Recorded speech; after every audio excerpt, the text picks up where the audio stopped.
Hello बच्चों, welcome back. आज के इस लेक्चर में हम लोग बात करेंगे रेस्ट्रिक्शन एंजाइम का वर्क, वो काम कैसे करता है। पिछले लेक्चर में हम लोगों ने रेस्ट्रिक्शन एंजाइम का नॉमेनक्लेचर देख लिया था और दो रेस्ट्रिक्शन एंजाइम के एग्जाम्पल मैंने बताए थे, इको R1 एंड हिन D2। तो आज हम लोग देखेंगे कि रेस्ट्रिक्शन एंजाइम काम कैसे करता है ना। अच्छा, मैंने इको R1 जो रेस्ट्रिक्शन एंजाइम है उसका रेस्ट्रिक्शन रिकग्निशन साइट भी बताया था, GAATTC, 6 बेस पेयर या 12 बेसेस लॉन्ग, है ना। तो उसका काम आएगा। चलिए देखते हैं बेटा, स्टार्ट करते हैं कि रेस्ट्रिक्शन एंजाइम वर्क कैसे कैसे करता है। जैसे कि मान लीजिए ये हमारा एक है plasmid DNA, this is plasmid DNA, ठीक है। ये एक प्लाज्मिड DNA है हमारा, और ये है हमारा gene of interest. Gene of interest का मतलब उस जीन को कह सकते हैं जिस जीन को हमें इस प्लाज्मिड के साथ जोड़ना है, या हम इसको ये कह सकते हैं कि ये हमारा जो है एक डिजायर्ड जीन है, डिजायर्ड DNA है। So this is desired DNA।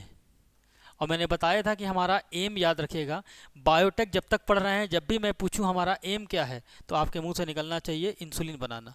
तो ये वो जीन है जो कि इंसुलिन बनाता है। इस इंसुलिन वाले जीन को हमें जोड़ देना है प्लाज्मिड DNA से। चलिए देखिए क्या करेंगे। सबसे पहले हम प्लाज्मिड DNA को खोल दें। मान लीजिए ये कुछ ऐसा हो गया, ये देखिए, इसको हमने ऐसे ओपन कर दिया।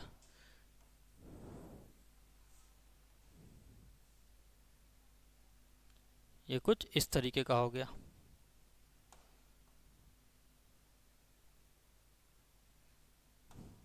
ठीक है। इसको ऐसे हमने ऐसे ओपन कर दिया। तो जब इसको ओपन किया तो इसके ऊपर कुछ सारे बेसेस होंगे। आइए इसको देख लेते हैं। GAATTC, ये बेस है यहाँ पर, ये सारे बेसेस इस पे लगे हुए हैं। अच्छा, इसका उल्टा यहाँ पर होगा, तो G का उल्टा C, A का उल्टा T, T, A and G। तो ये इस तरीके का दो बेस है। इसको मान लेते हैं 5 प्राइम टू 3 प्राइम, तो ये हो गया 3 प्राइम टू 5 प्राइम, ठीक है ना। चलिए, खैर पोलैरिटी नहीं लिखेंगे तो भी हमारा काम चल जाएगा। तो ये हमारा एक DNA है जिसको हमने खोल दिया। अच्छा, अब ये डिजायर्ड DNA है, इसको भी खोल देते हैं।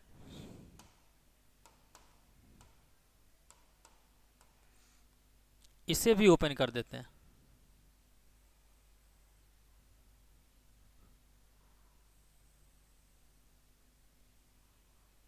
ये हमारा डिजायर्ड DNA है। इसके ऊपर भी मान लीजिए यही रिकॉग्निशन सीक्वेंस है कि GAATTC, तो यहाँ पर इसका उल्टा होगा CTTA एंड G, इस तरीके से, है ना। अब इनके बीच बॉन्डिंग वगैरह है वो सब हम नहीं दिखा रहे हैं। अब होगा क्या बेटा कि ये जो रेस्ट्रिक्शन एंजाइम है ना, ये रेस्ट्रिक्शन एंजाइम कट करता है। तो पूछा जाता है कि रेस्ट्रिक्शन एंजाइम कहाँ से कट करता है, कहीं से तो कट करेगा।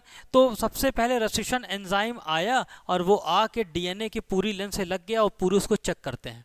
चेक करने के बाद ये रेस्ट्रिक्शन एंजाइम ऐसी जगह पर आके रुका जहाँ पर उसको अपनी रिकॉग्निशन साइट मिल गई। मान लीजिए इसको अपनी ये रिकॉग्निशन साइट मिल गई, यहाँ पर आकर वो DNA रुक गया। अब रुकने के बाद क्या हुआ, इसने कट करना शुरू किया। कहाँ से कट करेगा, यहाँ से। मान लीजिए इस स्टैंड को इसने यहाँ से कट किया, ग्वानिन और एडेनिन के बीच में। तो इसको भी कहाँ से कट करेगा, यहाँ पर, ग्वानिन और एडेनिन के बीच में, यहाँ से इसको कट करेगा बेटा। और जब ये इसको कट करेगा, अच्छा इधर ये पूरा DNA बना हुआ है ऐसे, ये मत समझिएगा हमने खोल दिया है। ये DNA ऐसे, ये पूरा ये ऐसे ये बना हुआ है, ये इसकी साइट ऐसे दिखाया है खाली, ऐसे इधर भी है। तो यहाँ से ये कट करेगा, और जब इसको ये कट करेगा देखिए क्या बन के निकलेगा। यहाँ पे सिर्फ बचा एक जी, है ना। अब बाकी ये तो निकल गया, ये देखिए, ये स्टैंड तो अलग हो गया। और इसके अंदर जो सीक्वेंस बच गया वो क्या थे, ए ए टी टी सी, है ना। दूसरा देखो, यहां से कट किया गया इसको, तो क्या क्या बचा, सी टी टी ए, और इसमें क्या बच गया, यहां बच गया हमारा जी। तो ऐसे कट कर दिया, वो अलग हो गया सारे सीक्वेंसेस, है ना। देखो ये इतना पार्ट अलग हो गया, ये इतना पार्ट अलग हो गया। थोड़ा सा दूर दिखा देते हैं इसको बना के आपको हम।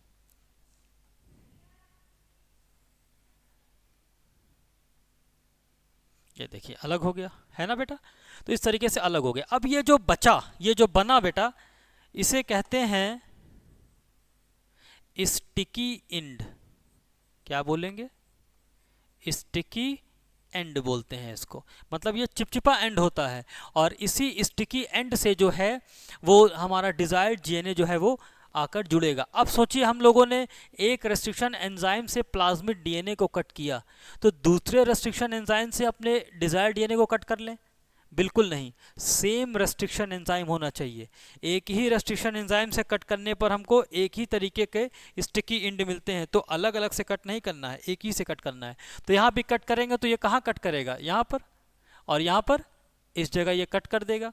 अच्छा, कट कर रहा है तो क्या काट रहा है, ये cut phosphodiester bond, phosphodiester bond को ये कट कर रहा है। अब आइए देखते हैं, जब इसको ये कट करेगा तो हमें क्या मिलेगा। यहां से कट किया गया तो हमको एक सीक्वेंस ये मिला, और इसको नीचे से कट किया गया तो एक ऐसे मिला, है ना, एक इस तरीके का मिल गया। इस पर बेस लगा हुआ है, बस जी तो हट गया, तो बचा क्या,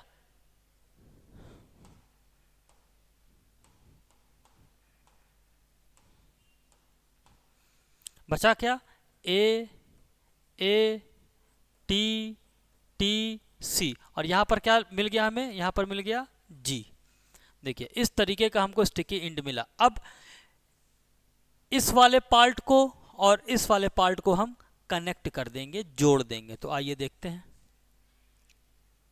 जब इन दोनों पार्ट को हम लाइगेट करेंगे, किसको, इस वाले पार्ट को और इस वाले पार्ट को, इन दोनों को लाइगेट करेंगे। चलो पहले स्टैंड बना के दिखाते हैं। हमारे पास कौन सा एक ये स्टैंड, ये हमारे पास बना हुआ है, चलो उठाते हैं इसको। यहाँ पर सिर्फ है एक हमारा जी बेस, एक बेस बना हुआ है जिसको कह रहे हैं जी, ठीक है। दूसरा ये है,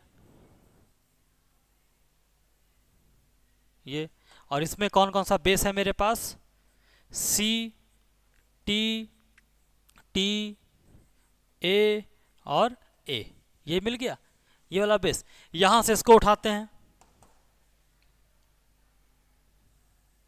ये देखिए यही तो है। और दूसरा क्या है, ये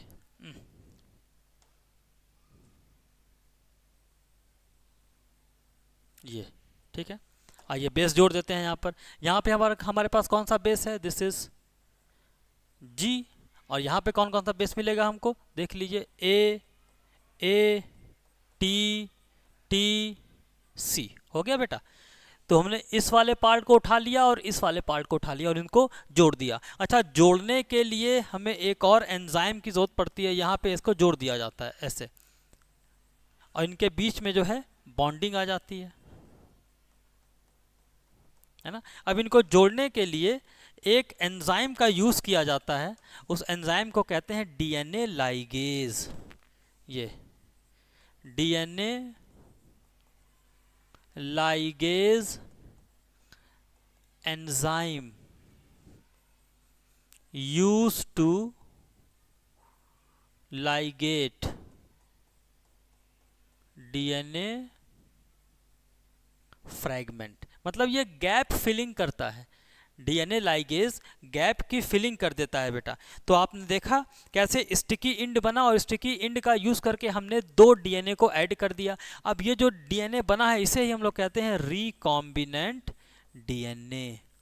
दिस इज रिकॉम्बिनेंट डीएनए। तो हमने कुछ नहीं किया है, हमने सबसे पहले लिया है अपना एक प्लाज्मिड डीएनए, एक प्लाज्मिड डीएनए लिया और दूसरा डिजायर्ड डीएनए लिया। प्लाज्मिड डीएनए को कट कर दिया रेस्ट्रिक्शन एंजाइम से, और सेम रेस्ट्रिक्शन एंजाइम से हमने डिजायर्ड डीएनए को कट किया है। दोनों में बन गया स्टिकी एंड। देखिए यहाँ पर भी स्टिकी एंड बन गया और यहाँ पर भी स्टिकी एंड बन गया। इसमें इन दोनों को हमने जोड़ दिया, जोड़ने पर हमें जो डीएनए मिला उसे हम कहेंगे रिकॉम्बिनेंट डीएनए। बहुत ईजी सा प्रोसेस है, पढ़ने में ईजी है, करना इतना आसान नहीं है, ठीक है ना। एक बार में नहीं होता, ये कई साल लग जाते हैं करने में, ठीक है। तो ये हो गया हमारा रिकॉम्बिनेंट डीएनए बनके तैयार हो गया बेटा। तब स्टिकी एंड का काम क्या है? स्टिकी एंड जो है ना वो स्टिकनेस प्रोवाइड करता है। एक लाइन लिखेंगे हम, स्टिकी एंड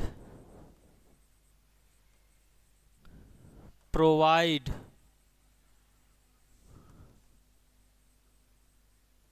स्टिकनेस, मतलब स्टिकी एंड जो है वो स्टिकनेस प्रोवाइड करता है, जो कि हेल्प करता है डीएनए के लाइगेशन में। हेल्प्स इन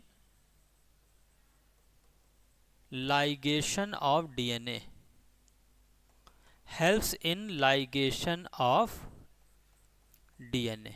बहुत आसान सा टॉपिक है ये। अच्छा, तो रेस्ट्रिक्शन एंजाइम क्या सिर्फ डीएनए को कट करता है? रेस्ट्रिक्शन एंजाइम का काम सिर्फ और सिर्फ डबल स्ट्रैंडेड डीएनए को कट करना है, सिंगल स्ट्रैंडेड डीएनए को काटना इसका काम नहीं है। तो हम लिख सकते हैं restriction enzyme only cut double stranded DNA. और ये हो गया आपका topic work of restriction enzyme. एक बार देख लिए तो फिर हम लोग आगे बढ़ते हैं, आगे पढ़ेंगे। अच्छा, याद करिए मैंने आप लोगों को 7 स्टेप बताए थे। सबसे पहला स्टेप था कि आइसोलेशन या एक्सट्रैक्शन ऑफ डीएनए। आइसोलेशन कर लिया, डीएनए को निकाल लिया। डीएनए को निकालने के बाद हमने क्या किया? उसको तोड़ लिया टुकड़ों में, फ्रैगमेंटेशन कर लिया। फ्रैगमेंटेशन के लिए किस एंजाइम का यूज किया? रेस्ट्रिक्शन एंजाइम का यूज किया। अब तीसरा स्टेप है, स्टेप नंबर 3।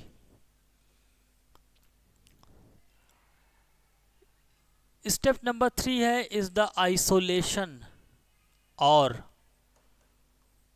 सेपरेशन, आइसोलेशन और सेपरेशन ऑफ डिजायर्ड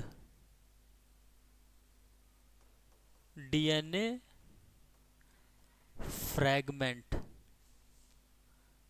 भाई आप खुद सोचिए, हमने डीएनए को कट कर दिया छोटे छोटे टुकड़ों में, तो जब डीएनए को छोटे छोटे टुकड़ों में कट कर दिए तो इकट्ठा हो गया, खूब सारे टुकड़े इकट्ठा हो गए हमारे पास। अब मुझे कैसे पता चलेगा कि मेरा डीएनए कौन सा है? जिसकी ज़रूरत है हमको वो कहाँ गया? बैठ के एक एक अलग तो करेंगे नहीं कर सकते। तब उसके लिए एक टेक्निक का यूज़ करते हैं और उस टेक्निक को कहते हैं बेटा जेल इलेक्ट्रोफोरेसिस। तो आइसोलेशन या सेपरेशन के लिए हम लोग यूज़ करते हैं जेल इलेक्ट्रोफोरेसिस, है ना, जेल इलेक्ट्रोफोरेसिस। और इसमें जो है एग्रोज जेल का यूज़ किया जाता है। अभी एग्रोज जेल इसमें यूज़ किया जाता है, एग्रोज जेल। जनरली ये जो एग्रोज जेल ये कहाँ से निकाला जाता है? याद करिए, जेलिडियम, ग्रेसिलेरिया, ये सब पढ़ाया जा चुका होगा। जेलिडियम, जेलिडियम एक तरीके का रेड एल्गा है, और रेड एल्गा की क्लास क्या है? रेड एल्गा की क्लास है बेटा रोडोफाइसी, ठीक है ना। तो ये जो है वो रेड एल्गा से निकाला जाता है। जेलिडियम एक तरीके का रेड एल्गा है। इसी रेड एल्गा के सेल वॉल से एग्रोज को इकट्ठा किया जाता है और उसी से बनाया जाता है एक तरीके का जेल जिसको कहते हैं एग्रोज जेल। आइए दिखाते हैं। अच्छा, ये जो जेल इलेक्ट्रोफोरेसिस है ना, ये इलेक्ट्रिक फील्ड पर काम करती है। Gel electrophoresis, gel electrophoresis work करती है इलेक्ट्रिक फील्ड पर, है ना, इलेक्ट्रिक फील्ड, इसमें करंट का यूज़ किया जाता है। दूसरी चीज़, इस टेक्निक से हम लोग सेपरेट कर सकते हैं not only DNA, separation of DNA RNA और प्रोटीन। मतलब जिस किसी मॉलिक्यूल के ऊपर भी चार्ज होगा, जिसके भी ऊपर चार्ज होगा, उसको हम लोग जेल इलेक्ट्रोफोरेसिस से अलग कर सकते हैं। चलिए, तो क्या मैंने बताया, आइसोलेशन या सेपरेशन ऑफ डिजायर्ड डीएनए के लिए हमको यूज़ करना होगा जेल इलेक्ट्रोफोरेसिस। जेल इलेक्ट्रोफोरेसिस के लिए हमें एक जेल चाहिए होगा, एग्रोस जेल। ये एग्रोस जेल निकाला जाता है रेड एल्गा से, जैसे जेलिडियम। अच्छा, जेल इलेक्ट्रोफोरेसिस किस प्रिंसिपल पे काम करता है? इलेक्ट्रिक फील्ड प्रिंसिपल पे काम करता है। और इसमें हम खाली डीएनए को सेपरेट नहीं कर सकते, इसमें डीएनए, आरएनए और प्रोटीन तीनों को अलग कर सकते हैं। अब आगे बढ़ते हैं, आइए दिखाते हैं आपको ये जेल बनता कैसे है, कैसा होता है। देखिए, ये है बेटा, मान लीजिए एक जेल इस तरीके का होता है ना। और इसमें कुछ ऐसे वेल्स बने होते हैं, वेल्स गड्ढे टाइप स्ट्रक्चर बने होते हैं इस तरीके के, है ना। कुछ वेल्स बने होते हैं, इसी वेल्स में, इन्हें कहते हैं वेल्स, ठीक है। ये है एग्रोस जेल, एग्रोस जेल, और ये हो गया वेल। बेटा इसी वेल के अंदर, मतलब इन गड्ढों के अंदर हम लोग डीएनए को जो है रख देते हैं। यहाँ पर एक करंट, यहाँ पर एक लगा हुआ है कैथोड, वेल की तरफ होता है कैथोड और लास्ट इधर होता है एनोड, कैथोड और एनोड, ठीक है ना। अच्छा, अब इसी वेल के अंदर, ये देखिए डीएनए को हम लोग इससे बनाते हैं, इसी वेल के अंदर हम डीएनए को रख देते हैं और उसके बाद करंट फ्लो करते हैं। तो जब करंट फ्लो करेंगे तो ये डीएनए के ऊपर आपको पता है ओवरऑल नेगेटिव चार्ज होता है due to the presence of phosphate. So इस ओवरऑल नेगेटिव चार्ज की वजह से ये डीएनए के फ्रैगमेंट्स आगे बढ़ते हैं। अब सोचिए, जितना छोटा डीएनए का फ्रैगमेंट होगा उतना दूर जाएगा, और जितना बड़ा डीएनए का फ्रैगमेंट होगा वो उतना पास रह जाएगा।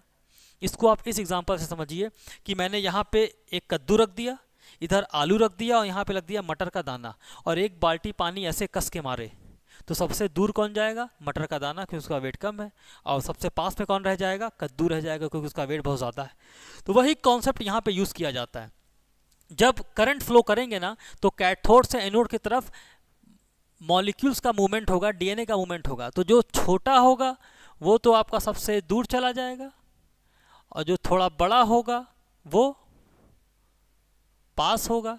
देखिए इस तरीके से, है ना। साथ ही साथ यहाँ पे भी देख लीजिए, इस तरीके से कुछ होगा, ये ऐसे, ये देखिए इस तरीके से।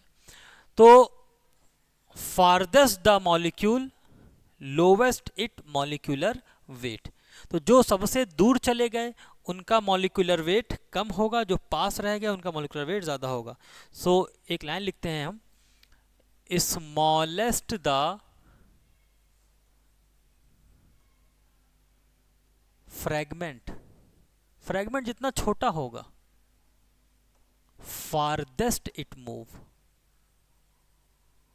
फारदेस्ट इट मूव, उतना ही दूर वो जाएगा जितना छोटा होगा, ठीक है ना। अब ये डिफरेंशियल मोबिलिटी ऑफ डीएनए किस बात पे डिपेंड करेगी? मतलब क्यों कुछ आगे चले जा रहे हैं, कुछ पीछे चले जा रहे हैं? Differential mobility of DNA is depends on, कितनी बातों पे डिपेंड करता है? तो ये दो बातों पे डिपेंड करता है, साइज एंड चार्ज। कि चार्ज क्या है और डीएनए मॉलिक्यूल का साइज कितना है, ठीक है ना बेटा। Size and charge. साइज क्या बताता है? साइज बताएगा डिस्टेंस को, और चार्ज क्या बताएगा? भाई डीएनए है तो ये नेगेटिव से पॉजिटिव की तरफ जा रहा है, तो भाई साइज तो बता रहा है डिस्टेंस को, और चार्ज बताएगा डायरेक्शन को। Charge tells us about direction.